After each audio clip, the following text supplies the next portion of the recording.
Welcome to the English Podcast. For listening and speaking. Hey friends, welcome back. I am very happy today. What does being a global citizen actually look like today? Mindset, daily choices, or brave conversations that cross differences with patience and empathy? Great hook.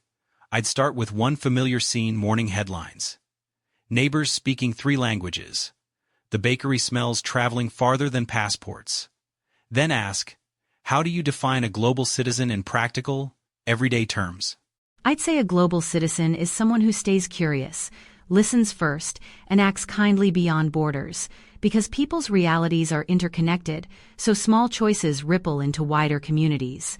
I like that clarity. A global citizen who values human dignity learns context before judging, because solutions must fit local life, so change arrives respectful, measurable, and sustainable over time.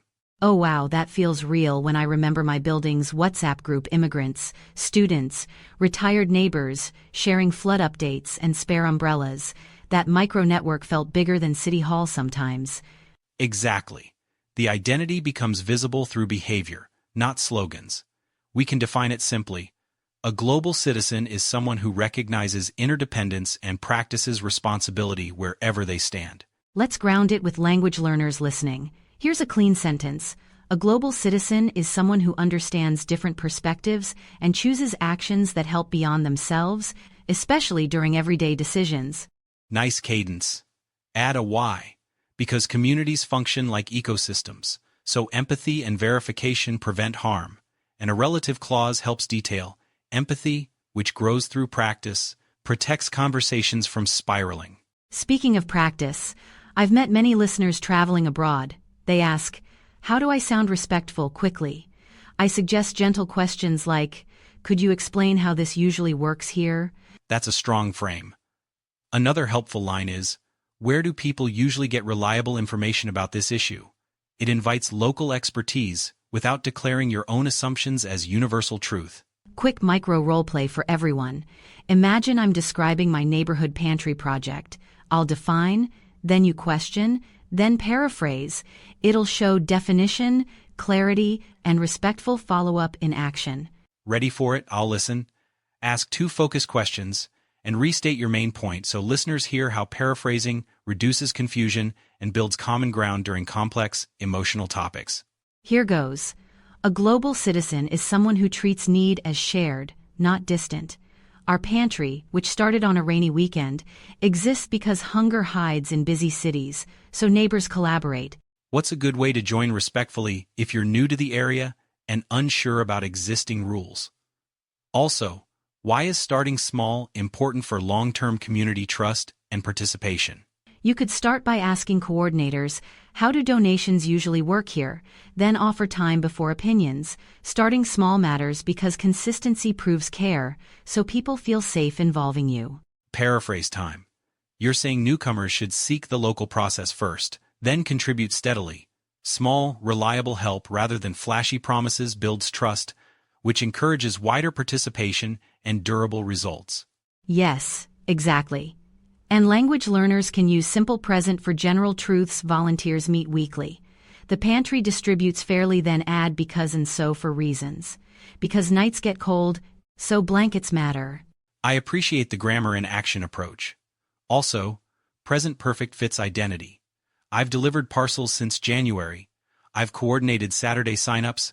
That tense links experience with ongoing commitment, not finished achievements. Another definition line, slightly different flavor. Global citizenship means you compare sources, adapt your tone, and consider impact, because intentions without results can accidentally harm people you hope to help. Concise and persuasive. Listeners, try building your own definition using the pattern. A global citizen is someone who, because, so. That rhythm forces clarity and connects belief to consequences. Okay, early community moment. Please like this episode if it helps. Share with friends practicing English, and comment your one-sentence definition. I'm genuinely curious how your city shapes your wording. And drop where you practice it daily. Bus queue etiquette, neighborhood composting, language exchange tables, tangible places, anchor definitions. turning big values into routines you can keep on busy weeks. Another everyday picture. My subway car yesterday. A kid offered a seat to a delivery worker. Tiny gesture, huge meaning. Global citizenship sometimes looks ordinary, which makes it easier to repeat. That reminds me of verifying stories before sharing. A global citizen checks sources because accuracy protects trust, so communities resist panic. Misinformation, which spreads quickly, can fracture fragile relationships. Let's add vocabulary gently. Empathy, interdependence, dignity, inclusion, responsibility, sustainability, solidarity. Weave them into sentences you actually use. I choose solidarity when I stay after meetings to clean. Good set. Pairing vocabulary with verbs helps memory. Verify, collaborate, translate, host, donate, advocate. Say we collaborate with nearby schools, because shared calendars reduce waste, so events run smoother. For question forms, keep them soft but clear. How do people usually coordinate volunteers here? Could you recommend local sources? When is the best time to arrive and avoid crowding? And a helpful comparative. Local newsletters are often more precise than national summaries. Also, meeting in person is warmer than long email chains, though email can be faster than scheduling across time zones.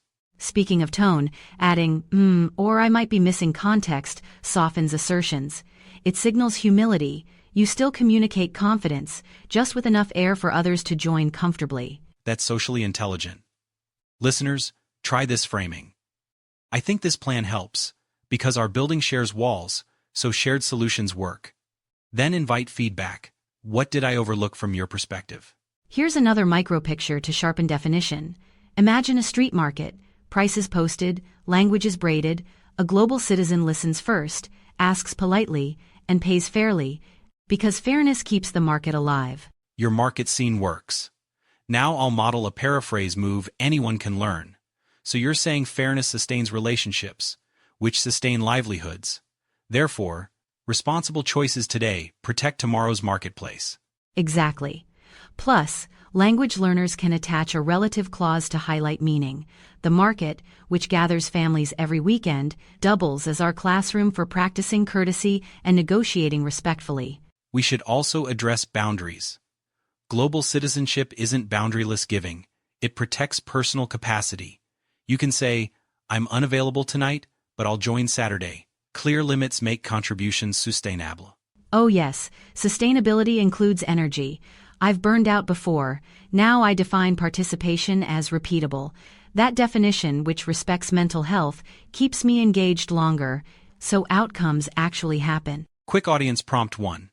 How do you define global citizen in one sentence? Audience prompt 2. Where do you practice it daily? School gate, cafe counter, library desk, community garden. And remember the early CTA: like, share, subscribe if this format supports your English. Your engagement lifts the show to more learners, so study partners find each other across cities. Let's close section 1 by tightening the definition with a staircase. Notice, listen, verify, act, reflect. That cycle, which sounds simple, turns empathy into practical momentum across genuinely different contexts. I'll give a compact example using your staircase. I noticed our building's elevator notes were confusing. Listened to neighbors, verified rules, rewrote directions, reflected together. Suddenly, everyone moved smoothly again. That's a beautiful micro-win. Definition becomes muscle memory when repeated, and small promises kept like your sign rewrite build credibility faster than elaborate mission statements posted on hallway boards. So, a global citizen is someone who grows understanding into action. They ask better questions because care requires context, so solutions land softly and still change something real. Moving ahead, we'll explore skills for empathy and media literacy next. Same rhythm, same practical tone. Bring your definitions to the comments, and we'll build outward from your lived examples. Deep breath. I'm excited. The next section will show listening phrases that reduce friction instantly, plus respectful ways to verify sources without sounding like a confrontation during sensitive conversations. Perfect bridge. Gather your thoughts, listeners. Think of one conversation where curiosity improved the outcome. Keep that memory ready as we expand your toolkit for seeing wider with steadier words. Okay, we're rolling. Becoming a global citizen starts with listening generously. Not passive silence, but curious questions that make room for context, nuance, and the emotions people carry underneath facts. Agreed. I use a 3-beat check. What did I hear? What might I be missing? What would help clarify? That rhythm slows assumptions, which is priceless when stakes feel high. Let's practice with everyday language. Try. I might be missing context. Could you explain how this usually works here? Soft opener, strong respect signal, immediate invitation for expertise from locals. And a follow-up that warms tone. Thanks for sharing that perspective. Where do people usually get reliable updates on this issue around here?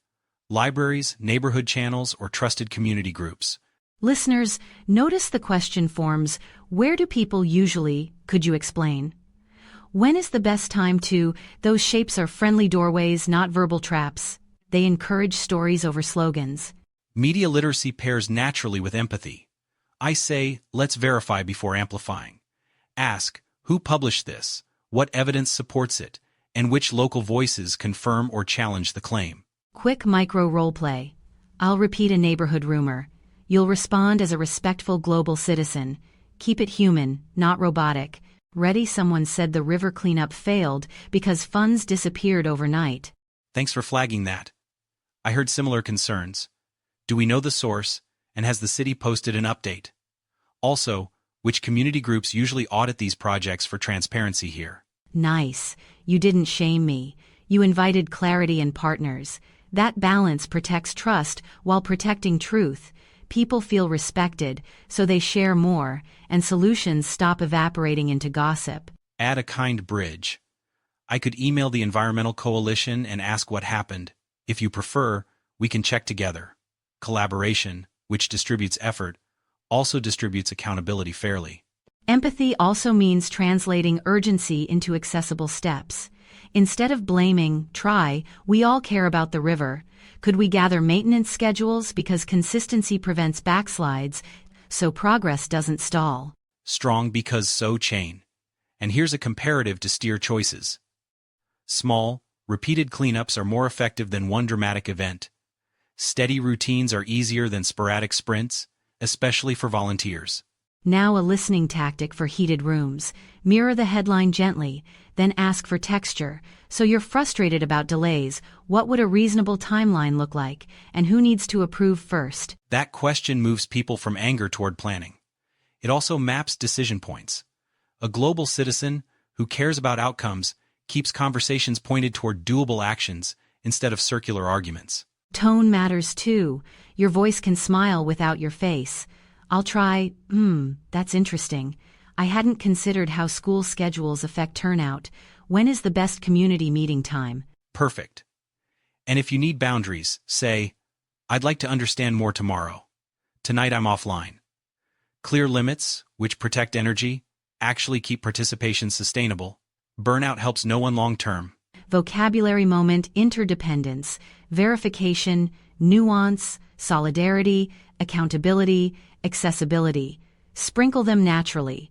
Accountability builds trust, which invites solidarity. Accessibility turns good intentions into real participation beyond insiders. Audience prompt 1. When you verify news in your city, which sources feel dependable? Audience prompt 2. What listening phrase softens tension fastest in your language? Share a translation and quick explanation. I'll model that. In my mother tongue we say, I'm listening between your words. It signals patience. Instantly, shoulders drop. Conversations breathe instead of bracing for defense and counterattack. Beautiful. Now another micro. Role play. Quick cafe scene. You're a newcomer hearing a bold claim about migrants. I'll guide a respectful response that requests evidence without turning the table into court. Someone just said migrants are taking all the jobs. The cafe falls quiet. I breathe. How do I respond without escalating or abandoning people mentioned but not present here? You could say, that's a strong claim. Where did you hear it? And what numbers back it? I've seen studies showing mixed impacts. Maybe we can look at local data together. That's firm yet calm. It invites evidence, not anecdotes. And it opens a door for nuance, different sectors, different effects, complexity, which people often fear, can actually relieve anxiety with specifics. Another tool. Widen perspective with time. Ask, how has this looked over the past 5 years here? Trends reveal more than today's spike. Patterns, which feel less dramatic, guide smarter policy. For language learners, keep grammar friendly. Simple present for general truths. Our libraries host workshops. Present perfect for experience. I've attended 3 sessions. Comparatives workshops are cheaper than courses and often more practical. And hedging that protects respect. In my experience, it seems, I might be wrong. Hedges are not weakness. They're hospitality for other realities. Humility strengthens arguments by inviting useful corrections. I love that hospitality inside sentences. Think of your question marks as open doors. You're saying, come in, show me your map. Together we'll build a route better than mine alone. Let's practice a concise definition again.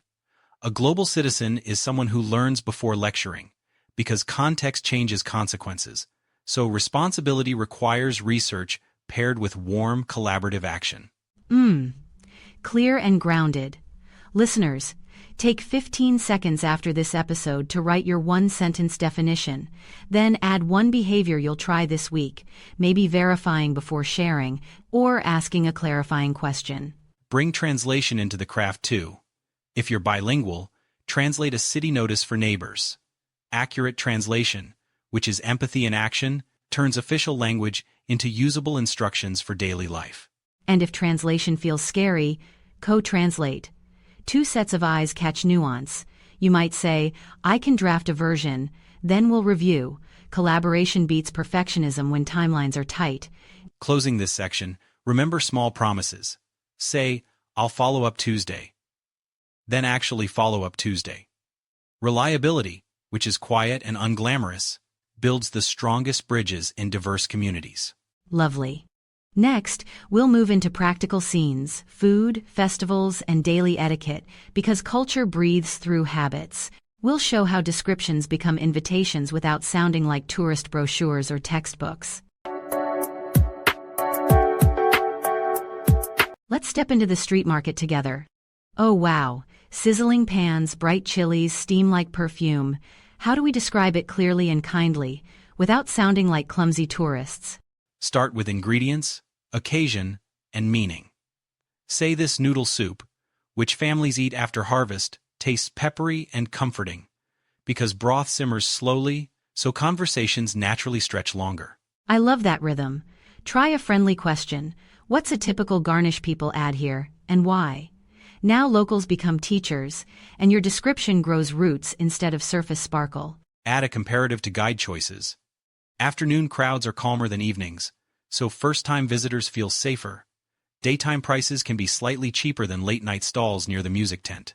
Quick micro role-play cafe counter. You're new. I'm curious. I'll order respectfully and explain briefly. Then you respond with a local tip. Ready? Here goes.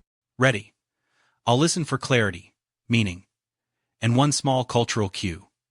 Then I'll offer a gentle suggestion that deepens flavor and context without correcting your accent or enthusiasm. Hi there. Could you recommend a traditional sweet that people usually share after festivals? I'm learning, so a small portion would be perfect. I'd love something with coconut if possible. Welcome. Our rice cakes, which families steam with banana leaves, are soft and lightly sweet. Ask for toasted sesame on top, because that crunch balances the coconut, so flavors sing. Beautiful. Notice how advice arrived as hospitality, not judgment. Listeners, you can mirror it. I might try sesame next time, thanks. Then you've honored knowledge and kept momentum friendly. Clothing carries stories too. Say, this jacket, which my grandfather wore on pilgrimages, feels humble and sturdy. We wear earth tones because the ceremony honors simplicity, so bright colors would distract. Etiquette enters quietly. In some places, shoes wait politely at doorways. You could ask, should I remove my shoes here? Deference, which travels well, rarely offends anyone across cultures. And gestures matter. The slight bow, which signals respect, is smaller than in films. I think watching first helps. Copy the angle gently, because exaggeration looks theatrical, so humility protects meaning. Audience prompt 1. Which dish represents your heritage and why? Audience prompt 2. What greeting tip should visitors remember in your city? Share translations, since exact words reveal beautiful nuance. Noise levels vary. Our festival drumming is louder than weekday streets, but conversations stay softer than concerts.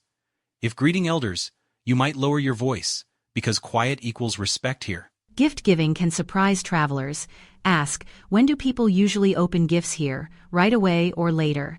That little sentence prevents awkward pauses, so gratitude lands where the tradition expects it. Timing shapes everything. Farmers' markets feel brisk before sunrise. Baker lines are shorter earlier than noon. Small talk at dawn sounds friendlier than at closing, when tired vendors prioritize packing. Another micro role-play inviting a newcomer to a lantern parade. I'll speak as a neighbor, you answer with clarifying questions, gentle boundaries, and one appreciative sentence. Let's try it. I'll aim for helpful hedges might, usually, seems because they soften certainty, so your invitation stays warm and flexible, especially if schedules or budgets complicate good intentions. We're lighting lanterns by the river Saturday. Would you like to join? Families usually arrive before sunset, because the first glow feels magical, so kids dance while elders tell stories. That sounds lovely. What's the usual dress code, and do people bring snacks to share? I could contribute tea. If Saturday gets tight, might Sunday cleanup also welcome newcomers? Perfect. You asked timing, attire, contribution. You offered alternatives respectfully. That's global citizenship in sandals participation tuned to community rhythms, not just your calendar's empty squares. Food lines invite small talk. You might say, what's a good way to order if I'm unsure about spice? Staff usually suggest mild first, because tolerance grows, so enjoyment lasts longer. Remember to name feelings honestly. I'm excited and a little nervous. Does that sound okay? Vulnerability, which is brave, helps locals protect you from unspoken rules you can't yet see. Symbolism keeps rituals alive. Explain like this. We light lanterns because remembrance needs visible warmth, so grief transforms into community courage. Simple clauses carry deep meaning without lectures. Greetings shift by context. A market hello is quicker than a temple hello. The temple entry, which feels solemn, invites stillness. Whispering feels better than bright chat near the incense. When unsure, ask a neighbor.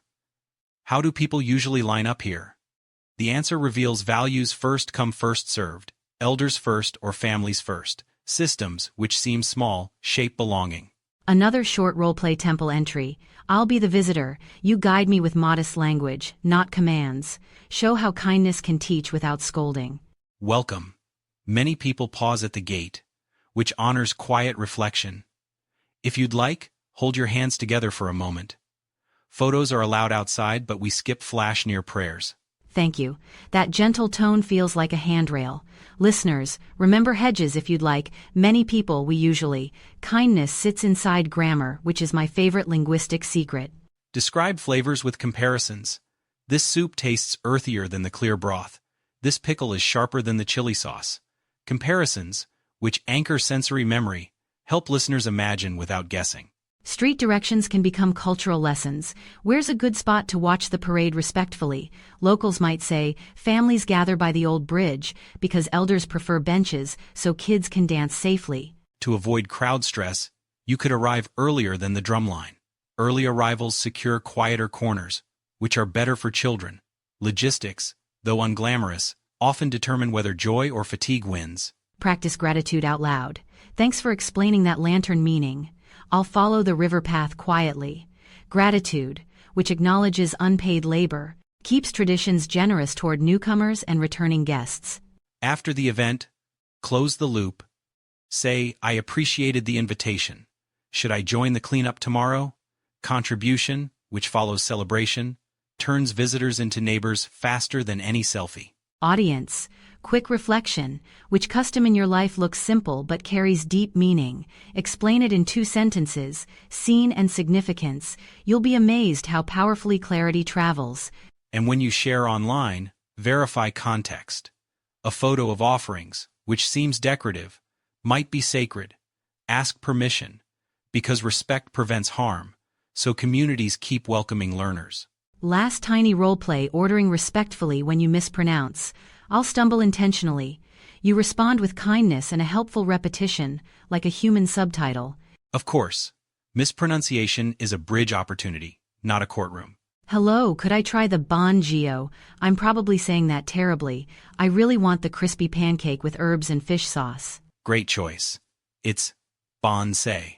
Oh, a crispy turmeric pancake with herbs. Would you like it less spicy? Many newcomers start milder, then build heat happily after a few bites. That felt supportive, not embarrassing. Learners, you can answer similarly when people mispronounce your foods. Pronunciation can be an invitation, which turns curiosity into community laughter. To wrap this section, remember the trio. Ask about meaning, watch for etiquette, and contribute kindly. Those three, which sound simple, are stronger than fancy vocabulary for building trust. And we're flowing onward. Next, we'll explore identity and responsibility, how to act when headlines clash with neighbors' stories, and how to carry empathy without dropping accountability along the way. Okay, deep breath. Global citizenship sounds inspiring, but what does responsibility look like between breakfast and bedtime? Where do we start without feeling overwhelmed or self-righteous? Start with definitions tied to behavior. A global citizen is someone who seeks understanding, tests information carefully, and acts locally with empathy, because small choices, which repeat, create measurable patterns. I like that rhythm. Seek, test, act. Today I checked a shocking headline, then paused. I asked, who benefits from this story, and what context might be missing entirely? Beautiful instinct. Verification is calmer than outrage. You could say, I'll read a second source before sharing, because truth, which deserves patience, travels better when our tone stays respectful. Micro roleplay friend sends a viral post about a protest. I'm tempted to forward instantly. You guide me toward media literacy without sounding superior or cold. Ready to nudge me kindly? Absolutely. I'll model hedging for humility, then add a practical step so you keep autonomy while becoming more careful with amplification and consequences. Wow, this video is intense. I should share it now, right? Everyone needs to see what's happening immediately. Maybe hold a moment. Does the video include a date and location? And do we know the original source? If not, we could search keywords before sharing to protect accuracy. That tone felt helpful, not scolding. Listeners, steal those softeners maybe, does it, could we? Language, which carries respect, keeps friendships intact while we practice better habits. Everyday actions matter too. Choose products with longer lifespans because durability reduces waste. Public transport, which is slower sometimes, connects strangers, so empathy grows between neighborhoods otherwise ignored. Volunteering bridges, headlines, and neighbors. I've served at language exchanges where greeting someone by name turns news into a person. Identity becomes layered, generous, and frankly more interesting. I think global learning also includes curiosity about supply chains. Where was this shirt dyed? Which river carries the dye? Questions, which sound small, reveal impact beyond the checkout counter. And food choices carry stories. Community-supported agriculture can feel pricier than sales, yet fresher vegetables are kinder to local farms. You support soil health, which quietly supports your grandchildren. Audience prompt 1. Which daily action makes you feel like a global citizen in practice? Audience prompt 2. What phrase helps you verify information kindly before you share it online? Here's another micro roleplay. Public conversation gets tense about migration. I'll share one thoughtful line. You respond with curiosity instead of combat, using questions that open rather than shut. I'll aim for empathetic scaffolding. Disagreement can stay warm when we keep our verbs soft and our examples concrete. Ready when you are. I believe newcomers strengthen our city. My neighbor, who arrived last year, tutors kids after work. Our park feels safer because families linger and laugh after sunset. I hear your point. How do we make sure services scale fairly? And what's a good way to involve newcomers in planning? Shared responsibility seems wiser than leaving councils overwhelmed. See that? Curiosity unlocked collaboration. Suddenly we're building processes instead of trading slogans. Conversation, which sounded risky, became a bridge with practical planks, resources, planning, participation. Comparatives help with choices. Community meetings feel slower than online debates, But outcomes are stronger than comment threads because decisions include faces, so follow-through becomes personal. Education belongs here. Teach children to ask, who isn't in this picture? Absence, which hides in plain sight, explains why policies fail groups we forgot to invite. Language access matters. If event flyers appear only in one language, attendance will be lower than needed. Translation, which seems tedious, multiplies voices, so policy becomes wiser and fairer. Oh wow, transport again. A bus ride exposes you to accents and playlists you never imagined. You overhear challenges and solutions. Empathy, which thrives on proximity, grows between bus stops. Professional life counts. Ask at work. Could we source materials more responsibly? Pilot projects, which start tiny, often prove savings. Leadership notices. So responsible procurement scales beyond one team. And travel. A global citizen respects local rhythms. You should ask guides about seasonal closures because ecosystems rest. Respect, which feels quieter than adventure, protects the very beauty you came for. Memory matters too. Diaspora communities hold layered identities. A celebration might be quieter than back home, but more tender than expected. Distance, which hurts, also sharpens gratitude and creativity. Audience, what's one tradition your family keeps abroad that feels different now? Tell us why. Your comment, which teaches strangers, becomes a tiny archive of living heritage. Conflict happens. When you mess up, try this repair. I'm sorry, I misunderstood the custom. Could you explain what respect looks like here, so I can get it right next time? That apology lands softly. Responsibility, which includes learning publicly, builds credibility faster than defensive speeches. Credibility invites mentorship, and mentorship accelerates wise action. Here's a checklist sentence you can customize. A global citizen is someone who learns before judging, listens before advising, and acts with neighbors because shared problems, which ignore borders, need shared solutions. That sings. Let's ground it in a neighborhood story. Our library hosted a repair cafe. Volunteers mended zippers and toasters. Carbon stayed low. Pride rose higher than convenience. And the vibe gentle, communal, skilled, fixing, which seems old-fashioned, is actually futuristic.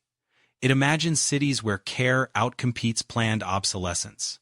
Dignity returns to everyday objects and hands. Digital spaces need care too. Follow local journalists, not just influencers, track corrections. Transparency, which looks boring, builds trust. When they correct themselves, they teach accountability by example. Last micro roleplay friend shares a joke that stereotypes a region. You value the friendship and the affected community. I'll model a firm but friendly response that invites reflection without public shaming. Okay, go.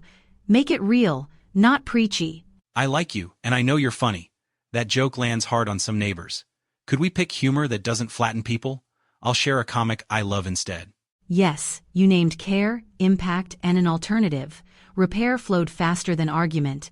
Listeners, screenshot that line for your toolkit. Kindness plus clarity beats silence or pile-ons. To close this section, remember, define carefully, verify patiently, act locally, and repair kindly. These habits, which compound quietly, turn good intentions into measurable neighborly change. Perfect arc. Next up, we'll craft a personal pledge, nothing grandiose, just a rhythm of weekly actions, so global citizenship becomes muscle memory, not a mood that fades by Monday. All right, let's actually craft that pledge. Nothing heavy, just a weekly rhythm. Think Sunday 5 minutes, pen, tea, gentle music. I'll start, then you tailor it courageously. Simple frame first. Learn one thing, connect with one neighbor, reduce one harm, and share one resource. 4 verbs, which stack, create momentum. So progress feels visible rather than vague. Learn could be tiny. I'll read one local journalist on a global topic, then note one nuance I hadn't considered. Curiosity, which stretches gently, becomes a habit instead of homework. Connect might be a hello to the bus driver, a thank you to the market vendor, or a message to a colleague abroad. Proximity, which humanizes headlines, disarms stereotypes more efficiently than lectures. Reduce is practical. I'll walk for short errands, bring containers, repair a loose button. Small repairs sound boring, yet they whisper, I care about shared air and tomorrow's kids. Share means lifting others. Post a scholarship link, recommend a community clinic, or introduce two people who might help one another. Networks, which feel invisible, become bridges when we invite crossings. Here's my draft pledge. This week, I'll learn from a local source, greet two strangers with warmth, fix one thing I own, and pass forward one opportunity. Steady, kind, repeat. I'll try. I'll verify before sharing, attend one community meeting, choose the longer-lasting option when buying, and spotlight a neighbor's project. Persistence, which lacks fireworks, outlasts outrage every time. Listeners, what's your four-verb pledge? Drop it in comments with your city. Your words, which inspire others, turn this episode into a little map of practical hope. Let's add a micro role play. Scenario. Coworker confuses a country's name with a stereotype. We practice a calm correction that protects dignity while keeping collaboration possible. Ready to model? I'll go first. Hey, quick note, that joke lumps people together. Could we choose language that respects folks from that region? I can share a better source if helpful. Strong. I might add ownership. I used to say that too. Then I learned why it stings. How about we say the specific policy instead? Precision keeps discussions smarter. Hear the tone. Empathy plus specificity. Correction, which many fear, can land like care when you include humility and an alternative. That's a global citizen muscle. Quietly powerful. Another tool, reflection questions. Ask, who benefits from this story? Who's missing? What's the historical thread? Questions, which feel slower than statements, often reveal kinder paths and smarter policies. Yes, and we need energy management. Activism burnout is real. Choose lanes that fit your season. You might volunteer monthly rather than daily. Consistency beats heroic spurts. Comparatives help expectations. A thoughtful email to a representative may be slower than a trending post, but policy responses are stronger than fleeting metrics. Influence should outlast algorithms. Language learners, here's a useful definition line. A global citizen is someone who understands interconnection, practices empathy, and chooses actions that balance local care with planetary consequence. Let's build a tiny check-in template. Scene, appreciation, plan, example. I saw your cleanup photos, appreciated your clarity about safety, and I plan to bring gloves next Saturday. Confirmation follows.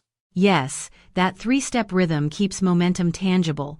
Logistics, which often derail goodwill, become friendly when we articulate the next step and gently assign ourselves responsibility. Audience prompt 1. What's one action you will repeat weekly for 3 months? Audience prompt 2. Which question will you carry to challenge assumptions without shaming? We promised a shareable line. Try this. Global citizenship isn't a passport stamp. It's a daily promise kept in public and private. Screenshot it, send to a friend, spark accountability. While we're here, let's weave vocabulary naturally.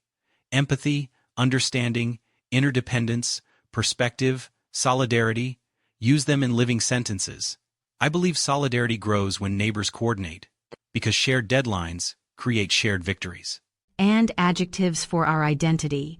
Curious, respectful, consistent, humble, hopeful. Say, I try to be a consistent neighbor, which means I show up before crises, so trust doesn't start from zero. Role play number 2. Neighborhood meeting about a new community garden. You invite respectfully, outline boundaries, and leave an easy yes. I'll ask clarifying questions without derailing momentum. We're planning Saturday soil prep at 9. You're welcome if you're free, no worries if mornings are tough, gloves provided. The patch near the fence needs attention first. That's clear. How long should volunteers expect to stay, and is water available? Also, are there tasks suitable for kids? Setting expectations prevents surprises and keeps energy positive. Great questions. 2 hours is perfect, water jugs on site, and yes, children can plant seedlings. This garden, which will feed families, doubles as a language exchange every sunny afternoon. You threaded purpose and hospitality. Invitations, which respect time and access, get more yeses. Global citizenship thrives when logistics are inclusive, not heroic or exclusive. Okay, gentle pivot online spaces. I'll unfollow doom scroll triggers and follow 3 local educators. My feed, which shapes mood, will favor solutions, so my language stays constructive offline. Same here. I'll schedule posting windows rather than constant notifications. Attention, which is a finite public resource, deserves budgeting like money. Scarcity forces wiser choices and deeper focus. We also promised grammar and context. Definition phrases help. A global citizen is someone who asks before assuming, compares options calmly, and learns from neighbors whose histories stretch beyond ours. And experience lines with present perfect. I've changed my mind about several policies after listening to people affected. Humility, which sounds soft, actually increases strategic accuracy. Now, a quick cultural courtesy. When entering sacred spaces abroad, you should ask about dress codes. Modest clothing is sometimes more respectful than fashionable. Listening first protects relationships. Travel tip with ethics. Hire local guides, pay fair rates, and leave places cleaner than you found them. Stewardship, which travels well, earns invitations you cannot purchase. Final audience nudge before the soft CTA. Tell us your city, 1 weekly action, and 1 definition phrase you'll try. Your comment might be the spark someone needed today. And here's our soft CTA with gratitude. If this episode helped, like, share, and subscribe. Your support, which amplifies learning, helps more listeners practice empathy and understanding with actual neighbors. Before we close, a last micro story. I once joined a quiet river cleanup. No speeches, just hands and laughter. Afterward, the town felt smaller, kinder, beautifully ours. I've had similar moments. A late bus ride turned philosophical because strangers shared snacks. Community, which emerges casually, proves that empathy often begins with crumbs and conversation. Friends, remember our pledge: learn, connect, reduce, share, small, steady, real. Your voice matters. Your actions echo. Your street can become a tiny embassy of empathy by Wednesday. We believe you'll carry this forward. Keep the questions near, keep the promises small and repeatable. Because habits, which seem ordinary, quietly build extraordinary neighborhoods across borders.